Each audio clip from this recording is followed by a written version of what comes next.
నమస్తే అండి. మేము వరంగల్లో ఉండి చేస్తున్నా అండి. నాది సంధ్యారాణి యూట్యూబ్ ఛానల్. ఇక్కడ వరంగల్లో ఎల్లం బజార్లో అతి భారీ విగ్రహం చేస్తున్నారండి. ఖైరతాబాద్ తర్వాత బహుశా ఇదే పెద్ద విగ్రహం అనుకుంటా. ప్రతి సంవత్సరము అందరూ ఖైరతాబాద్ వెళ్ళి చాలా ఇబ్బందులు పడి అక్కడ చూడడం కష్టమవుతుంది కదా. ఇప్పుడు వరంగల్లో ఎల్లం బజార్లో అండి, మీకు చాలా అంటే చాలా దగ్గరలోనే ఉంది. ఒకసారి మనం ఈ వర్క్ చేసే వాళ్ళతో మాట్లాడదాం. హలో, నమస్తే భయ్యా. नमस्ते, आप कहाँ से? जोर से बात करें। मलकानगिरी ओडिशा से। ओडिशा से आए हैं। कितने दिन पहले शुरू किए थे ये? 20 डेज पहले शुरू किया था, अभी खत्म होने वाला है 30 में। हाँ, और कलर बाकी है तो कलर तो मतलब 1-2 तारीख में खत्म होता है। अच्छा, जो डिजाइन का काम कर रहे हैं। ఇదిగో చూడండి, ఇట్లా వాటికి తయారు చేస్తున్నారు. మనం ఖైరతాబాద్ విగ్రహం కూడా వెళ్ళి చూడడమే కానీ ఎట్లా తయారు చేశారు ఏంటనేది చూడలేదు కదా. ఇట్లా ఈ అచ్చుల్లో ముందు పౌడర్ వేస్తారు, వేసి ఇట్లా అచ్చులు వేసి తయారు చేస్తున్నారు. ఏ పూరా बनाने के लिए कितना मिट्टी हो गया?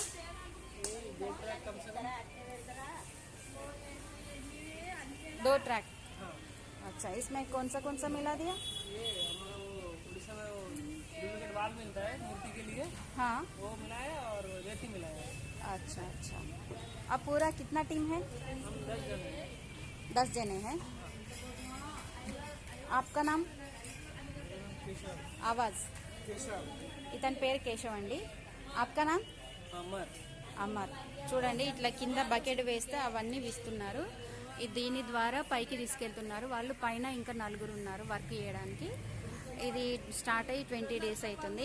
దీనికి మెయిన్ ఎవరు అంటే ఆకుతోట సంజయ్ గారు ప్రారంభించారు. ఇది వాళ్ళు సొంతంగానే స్టార్ట్ చేస్తున్నారు. ఖైరతాబాద్లో అందరు వెళ్ళి ఇబ్బంది పడుతున్నారు చూడడం అనేసి. చూడండి, ఇది రాగడి మట్టి, ఇది ఇక్కడే వాళ్ళు తయారు చేస్తున్నారు. వీళ్ళంతా ఒడిస్సా నుండి వచ్చిండ్రు. 20 రోజుల క్రితం స్టార్ట్ అయింది. ఇప్పుడు ఇది పండగ వరకు అయిపోతుంది. ఇది 3-4 డేస్ తర్వాత అయిపోతుంది. అయిపోయిన తర్వాత కలర్స్ వేస్తారు. అవి కూడా ఏంటి హాని కలిగించేటివి కాదు, నార్మల్ కలర్స్ వేస్తారు. ఇది అసలు చేయడానికి కారణం ఏమిటి అంటే, ఇక్కడ ఆకుతోట సంజయ్ గారు వాళ్ళ పిల్లలు హైదరాబాద్కి వెళ్ళినప్పుడు, డాడీ నువ్వు ఫ్రెండ్ దీంట్లో మెంబర్షిప్ ఉండి కూడా మనం ఇంత లైన్లో వెళ్ళి చూడాలా, మనమే అక్కడ వరంగల్లో పెడితే బెటర్ కాదా అని పిల్లలని అన్నారంట. సో సంజు గారు అది మైండ్లో ఉంచుకొని పిల్లల గురించి ప్లస్ అందరు కూడా ఇబ్బంది పడుతున్నారు కదా, సరే మనం ఇక్కడ పెడదామని తన స్వంత డబ్బులతో స్టార్ట్ చేశారండి.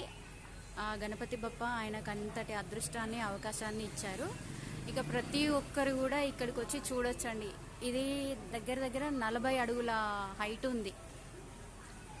ఖైరతాబాద్ విగ్రహంతో పాటు ఈక్వల్గా అన్నట్టు. कितना फीट रहता भैया ये? 40 फीट। 40 फीट। ये किस लिए यूज करते? क्रीटम के लिए। क्रीटम के लिए। वो पूरा कैसे बना दिया? ये हाँ, ये अंदर बम्बू का है, बम्बू का स्ट्रक्चर बना के फिर ऊपर पे घास बन रहा है। ऊपर से ग्रास बन रहे, मिट्टी, ग्रास और लकड़ियाँ और क्या बोल रहे? बम्बू है, बाम्बू है, मिट्टी है और उसमें मिलाता है ना लाइक भूसा। अच्छा, तेलुगु में क्या बोलते? वो गोंद रहता है। हाँ, गोंद। हाँ, ఓ ఓ మట్టి, గడ్డి, కర్రలు ఇవన్నీ కలిపి గోందు కూడా ఉంటుంది కదండి అతుక్కోవడానికి, అవన్నీ కలిపి తయారు చేస్తున్నారు. ఇప్పుడు మేము కూడా ఇక్కడే అండి విశ్వకర్మ వీధిలో ఉంటాము. మా వరంగల్ వాసులకి ఇది ఒక గొప్ప అదృష్టము. ఎందుకంటే మేము ఉండే చుట్టుపక్కలలోనే ఇది ఉంది కాబట్టి మనం అందరం కూడా ఆకుతోట సంజయ్ గారికి ధన్యవాదాలు చెప్పాలి. ఎందుకు అంటే ఆయనకు తన పిల్లల వల్ల ఆయనకు అంతటి ఆలోచన వచ్చింది, అది చేయాలనే ఆలోచన వచ్చింది. ఆ గణపతి బప్ప కూడా ఆయనకు అవకాశము, అదృష్టాన్ని ఇచ్చారు. ఇది చూడడం కూడా మన అదృష్టం అనే అనుకోవాలి.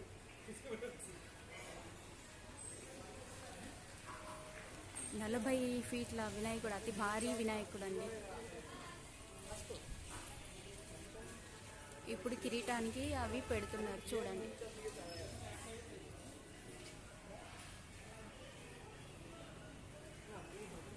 ఓకేనా అండి, నేను పోస్ట్ చేసిన ఈ వీడియో మీకు నచ్చితే లైక్ చేయండి, షేర్ చేయండి. ఇప్పుడు ఖైరతాబాదే కాదండి, ఇప్పుడు ఈ సంవత్సరము ఖైరతాబాద్ కంటే ఎక్కువ కూడా ఇక్కడ జనాలు వస్తారు, లైన్లు అంత హడావిడిగా ఉంటుంది.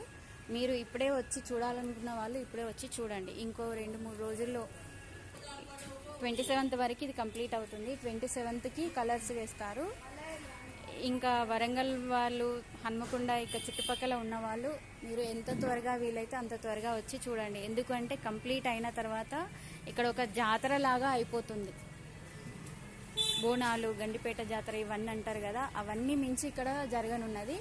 అసలు అది ఊహించుకుంటే తలుచుకుంటేనే చాలా ఎక్స్పెక్టేషన్కి ఎక్కువనే ఉంటుంది అనుకుంటున్నాను. చూడడానికి నిల్చోడానికి కూడా అవకాశం ఉండదు అనుకుంటా. కాబట్టి మీరు చూడాలనుకున్న వాళ్ళు ఇప్పుడు ఫస్ట్ వచ్చి చూడండి. ఎందుకు అంటే అంత పూర్తిగా అయిపోయిన తర్వాత వెళ్ళి చూడడమే కానీ ఇట్లా పనులు అవుతూ ఉంటే, గణపతి బప్పని తయారు చేస్తుంటే చూసింది ఎవరికీ లేదు. ఇంత భారీ విగ్రహాన్ని చూసే అదృష్టం ఎవరికీ ఉండదు.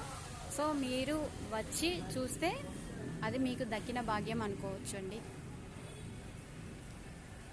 ఖైరతాబాద్లో అయితే కంప్లీట్గా అయిన తర్వాతనే వెళ్తాం కదా, ఎట్లా చేస్తారు ఏంది అనేది మనకు తెలియదు. ఇప్పుడు వీళ్ళు ఒడిస్సా నుండి వచ్చారు కళాకారులు. ऊपर रहने वाला का ऊपर काम कर रहे हैं ना, उसका नाम जयदेव। उत्तम और सौरभ। जयदेव, उत्तम और सौरभ। आपका आपका क्या बोले थे? मेरा सुजन। सुजन। हाँ। वो उसका केशव। केशव, अमर। अमर, तीनों है। అందరూ కలిపి 8 మెంబర్స్ ఉన్నారు. చూసారండి, మనం ఈ వినాయకుని తయారు చేసే కళాకారులను అయితే చూసింది చాలా తక్కువ. అతి భారీ విగ్రహాలు తయారు చేసే వినాయకుడిని తయారు చేసే వాళ్ళని చూస్తున్నాము, కళాకారుల్ని. మీకు నచ్చితే లైక్ చేయండి, షేర్ చేయండి. ఓకేనా?